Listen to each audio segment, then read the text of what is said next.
ಸವಿ ಸವಿ ನೆನಪು ಸಾವಿರ ನೆನಪುಗಳಲ್ಲಿ ಈ ಒಂದು ನೆನಪು ಅನನ್ಯ.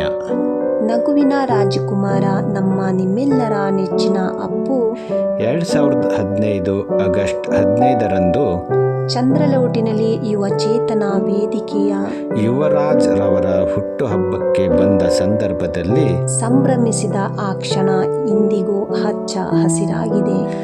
ಎಲ್ಲರೊಂದಿಗೂ ಬೆರೆಯುವ ಆ ಗುಣ, ಲವಲವಿಕೆಯ ಆ ಮಾತು, ಆ ನಗು, ಆ ಮಗುವಿನಂತ ಮನಸ್ಸು, ಎಂಥವರಿಗೂ ನಮ್ಮವನು ಎನ್ನುವ ಭಾವ ಮೂಡಿಸುವ ವಿಶ್ವದ ಏಕೈಕ ವ್ಯಕ್ತಿ ಎಂದರೆ ನಮ್ಮ ಅಪ್ಪು ಅಲ್ಲವೇ?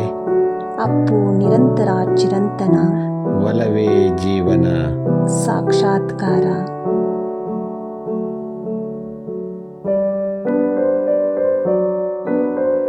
ಪುನೀತ್ ರಾಜ್ಕುಮಾರ್ ಅವರು 2015 ಆಗಸ್ಟ್ 15ರಂದು ಚಂದ್ರ ಲೇಔಟ್ನಲ್ಲಿ ಯುವಚೇತನ ವೇದಿಕೆಯ ಯುವರಾಜ್ ರವರ ಹುಟ್ಟುಹಬ್ಬಕ್ಕೆ ಬಂದ ಸಂದರ್ಭದಲ್ಲಿ ಸಂಭ್ರಮಿಸಿದ ಆ ಕ್ಷಣ ಇಂದಿಗೂ ಹಚ್ಚ ಹಸಿರಾಗಿದೆ.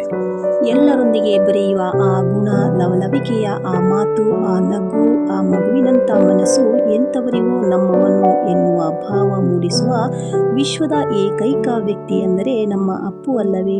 ಅಪ್ಪು ನಿರಂತರ ಚಿರಂತನ, ಒಲವೇ ಜೀವನ, ಸಾಕ್ಷಾತ್ಕಾರ.